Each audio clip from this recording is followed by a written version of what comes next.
اعوذ باللہ من الشیطان الرجیم بسم اللہ الرحمن الرحیم الحمد للہ رب العالمین وصلی اللہ علی سیدنا محمد وآلہ الطاہرین۔ عزیزان محترم، قرآن کریم کی جامعیت کے حوالے سے ہماری گفتگو کا سلسلہ شروع ہو چکا ہے کہ بحث اور گفتگو یہ ہے کہ قرآن کریم میں کس قسم کے موضوعات، کس حد تک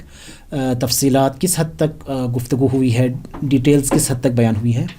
اور کن امور کے حوالے سے قرآن کریم نے گفتگو کی ہے۔ اس حوالے سے 3 نظریات موجود تھے۔ ان میں سے جو دوسرا نظریہ ہے وہ جامعیت حد اقلی کا نظریہ ہے، ایک لمیٹڈ اپروچ ہے کہ جس کے مطابق یہ کہا جاتا ہے کہ قرآن کریم نے صرف اخلاقی مسائل بیان کیے ہیں، انفرادی مسائل بیان کیے ہیں، باقی جو اجتماعی موضوعات ہیں، اجتماعی مسائل ہیں، ان کے حوالے سے قرآن نے کوئی رہنمائی ہماری گویا نہیں کی، اور قرآن کا ان سے کوئی سروکار بھی نہیں ہے۔ جیسے کوئی معلم اخلاق ہوتا ہے یا جیسے کوئی عابد شخص ہوتا ہے، اس کا جو ہم غم ہے، اس کی جو پوری زندگی ہے وہ اپنی عبادت میں جو ہے اپنے آپ کو مشغول رکھنا، باقی دنیا میں کیا ہو رہا ہے، اپنی عبادت گاہ کے باہر کیا کچھ چل رہا ہے، اس سے اس کا کوئی سروکار گویا نہیں ہوتا، وہ محراب عبادت میں مشغول عبادت رہتا ہے۔ تو گویا قرآن کریم بھی انفرادی حوالے سے اور اپنا اخلاق سنوارنے کے حوالے سے، اپنی آخرت سنوارنے کے حوالے سے ہماری رہنمائی کرتا ہے، لیکن باقی جو اجتماعی مسائل ہیں، سیاسی مسائل ہیں، اقتصادی مسائل ہیں، تعلیم و تربیت کے مسائل ہیں وغیرہ وغیرہ، ان سے قرآن کریم کا کوئی سروکار نہیں ہے۔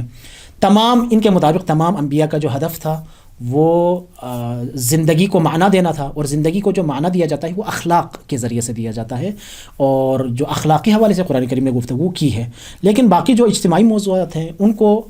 چونکہ خداوند متعال نے انسان کو عقل کی دولت سے نوازا ہے، انسان اپنی عقل سے خود حل کر سکتا ہے، قرآن کریم کی گویا ہدایت کی ضرورت نہیں ہے۔ اور اگر قرآن کریم میں ان موضوعات کے حوالے سے، کبھی سیاست کے حوالے سے، کبھی اقتصاد کے حوالے سے مثلا کوئی ایک بات آئی بھی ہے، کوئی گفتگو ہوئی بھی ہے، تو وہ ایک ضمنی طور پر ایک اشارہ ہوا ہے، ورنہ قرآن کا اصل مقصد، اصل ہدف یہ نہیں ہے۔ اس نظریے کے اوپر جو نقد اور اشکال ہو سکتا ہے وہ یہ ہے کہ عزیزان محترم،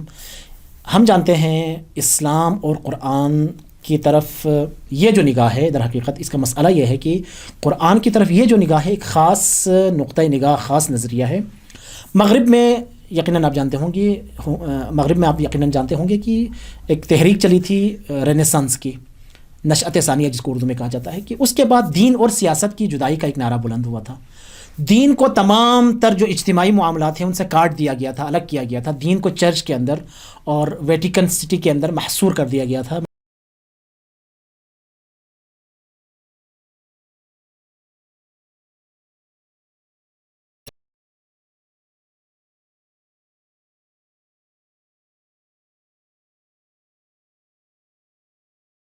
اسلام کو بھی اسی نگاہ سے دیکھتے ہیں۔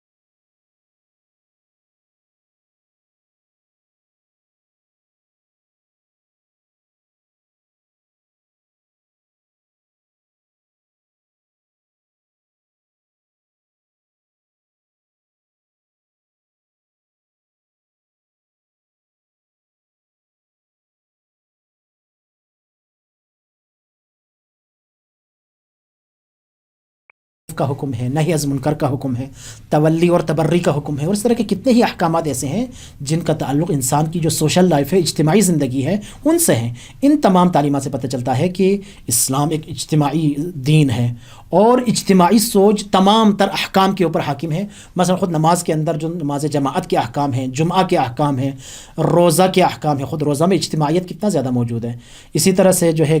صدقات کے اندر اجتماعیت موجود ہے۔ اسی طرح سے بہت سارے جو ہے دینی احکام ہیں جن میں اجتماعیت کا پہلو مد نظر ہے، لہٰذا دین کو اجتماعیت سے آپ کبھی بھی کاٹ نہیں سکتے۔ اسی طرح سے دوسرا جو ہے قرآنی تعلیمات میں یہ بات بالکل واضح ہے کہ اخروی جو سعادت ہے اس کے حوالے سے انسان کی جو اجتماعی زندگی ہے اس کا بہت گہرا عمل دخل ہے، اثر رسوخ ہے۔ اخروی سعادت کے حصول کے لیے راستہ یہ ہے کہ ہم اپنی دنیاوی زندگی، چاہے وہ انفرادی زندگی ہو، چاہے وہ اجتماعی زندگی ہو، اس میں اسلام کی جو تعلیمات ہیں ان تعلیمات کی ہم پیروی کریں۔ مثلا سورہ مومنون کے اندر، جہاں پر سورہ مومنون کے بالکل شروع میں، آغاز میں مومنین کی جو صفات بیان کی گئی ہیں، وہاں پر یہ بیان کیا گیا کہ مومن وہ ہے جو زکوٰۃ ادا کرتا ہے، امانت کی حفاظت کرتا ہے، عہد کی پابندی کرتا ہے،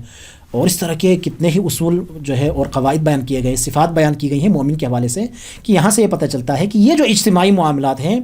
ان اجتماعی معاملات کو مد نظر رکھنا اور ان کے اوپر عمل کرنا انسان کی اخروی سعادت کے لیے ضروری ہیں، اور ان کے بغیر اخروی سعادت وہ حاصل نہیں ہو سکتی۔ یا ایک اور آیت میں بیان ہوا، یا ایھا الذین آمنوا اصبروا، صبر کریں، وصابروا، ایک دوسرے کو صبر کی تلقین کریں، واتقوا اللہ لعلکم تفلحون، اور خدا تقوی الہی اختیار کریں تاکہ تم فلاح پاؤ۔ دیکھیے فلاح پانے کے لیے تقوی الہی کی بھی ضرورت ہے، صبر کی بھی ضرورت ہے، ایک دوسرے کو صبر کی تلقین کرنے کی بھی ضرورت ہے، لہٰذا انسان کی جو اجتماعی زندگی ہے وہ انتہائی ضروری ہے۔ اسی طرح سے قرآن کریم نے ایک اور جگہ پر ارشاد فرمایا کہ ذالک بانہم لا یصیبہم ظمأ ولا نصب ولا مخمصۃ فی سبیل اللہ ولا یطؤون موطئا یغیظ الکفار ولا ینالون من عدو نیلا الا کتب لهم به عمل صالح۔ میں بالکل مفہومی ترجمہ اگر اس آیت کا کروں تو اگر لوگوں کو پیاس کی تکلیف ہوتی ہے، کوئی مشقت اٹھانی پڑتی ہے زندگی میں، راہ خدا میں انہیں کوئی بھوک لگتی ہے، اور اگر وہ کوئی ایسا قدم اٹھاتے ہیں کہ جس سے کافروں کو ناگوار گزریں، تو ان میں سے ہر ایک کام کے بدلے خداوند متعال ان کو اجر عطا کرتا ہے۔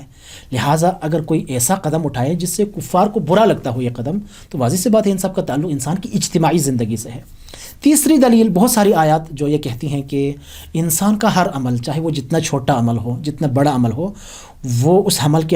کے حوالے سے انسان ذمہ دار ہے، اور قیامت کے دن اس سے پوچھا جائے گا، اس عمل کے حوالے سے وہ جواب دہ ہے۔ تو ایسے میں چاہے انفرادی اعمال ہوں، چاہے اجتماعی اعمال ہوں، ان سب کا اخروی سعادت میں جو ہے مؤثر ہونا، اس میں دخیل ہونا، اس میں اس کا رول اور کردار ہونا، یہ بالکل واضح ہو کر سامنے آ جاتا ہے۔ ایسے میں کوئی یہ کیسے کہہ سکتا ہے کہ دین کا اجتماعی معاملات سے کوئی لینا دینا نہیں ہے، کوئی عمل دخل نہیں ہے۔ چوتھی بات، دین دنیا کے مسائل کو کیسے بیان کریں، یہاں پر جو ایک مسئلہ پیش آتا ہے، اس حوالے سے دو صورتیں ممکن ہیں، اور ان کو الگ کرنا انتہائی ضروری ہے۔ بعض دفعہ یہ کہا جاتا ہے کہ دین دنیاوی جو امور ہیں، معاملات ہیں، ان کے حوالے سے کچھ کلی امور، کلی قوانین، جو ثابت قوانین ہیں، ثابت امور ہیں، ان کو بیان کریں، اور یہ قوانین جو ہے کبھی بھی تبدیل نہیں ہوں گے اور ہمیشہ اور ہر جگہ ایک ہی طرح سے رہیں گے۔ دوسرا یہ ہے کہ دین کے امور، ان امور کو بیان کریں کہ جو تبدیل ہوتے رہتے ہیں، جزیات ہیں ایک لحاظ سے، حالات اور شرائط کی تبدیلی کے ساتھ ساتھ۔ دین جو پہلی قسم کے احکام ہیں، کلیات، ان کو بیان کرتا ہے، آپ کو کچھ کلی اصول، قوانین فراہم کرتا ہے، تو وہ قوانین ہماری جو اجتماعی لائف ہے، زندگی ہے، سوشل لائف ہے، اس کے اوپر حاکم ہیں۔ مثلا اقتصاد میں کہا گیا ربا حرام ہے، سود حرام ہے۔ مثلا کہا گیا نہ کسی کے اوپر ظلم کرو، نہ کوئی ظلم خود سے سہنا ہے۔ مثلا کہا گیا کسی کی مرضی کے بغیر آپ اس کے ملک میں، اس کی جو ملکیت میں جو امور ہیں، چیزیں ہیں، ان میں آپ تصرف نہیں کر سکتے۔ یا مثلا اسلام نے کہا کہ اس طرح کے مختلف قوانین، تو ان میں کوئی تبدیلی نہیں ہے، ہمیشہ باقی رہیں گے۔ لیکن دوسری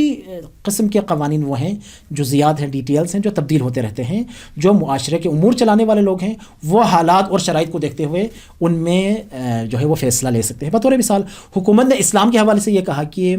حق حاکمیت، حکومت کا جو حق ہے وہ خداوند متعال کو ہے، اور خداوند متعال نے اپنے خاص جو بندے ہیں رسول اللہ کو، اور اس کے بعد آپ کے جو نائبین خاص ہیں ان کو عطا کیے، اور ان کے بعد جو ان کے آگے جو نمائندے ہیں ان کو عطا کیے، جو کہ زمانہ غیبت میں فقہا ہیں، خاص شرائط کے ساتھ۔ لیکن اب یہ جو ہے قانون کبھی بھی تبدیل نہیں ہوگا۔ لیکن جو جزیات ہیں، ڈیٹیلز ہیں، کہ ہمارا جو نظام سیاسی ہے وہ پارلیمانی نظام ہونا چاہیے، اس میں صدارتی نظام ہونا چاہیے، یہ تفصیلات ہیں، جزیات ہیں، اس کے حوالے سے ہم خود طے کر سکتے ہیں، اور ہمیں بتایا گیا کہ اس کا فیصلہ لوگ خود کر سکتے ہیں۔ بس عزیزان محترم، اگر کوئی یہ سمجھتا ہے کہ سیاست، اقتصاد، تعلیم و تربیت، اور اسی طرح سے معاشرتی نظام، قوانین جو معاشرے میں رائج ہونے چاہیے، ان کے حوالے سے اسلام کا کوئی نظریہ ہے ہی نہیں، تو وہ شدید غلطی پر ہے۔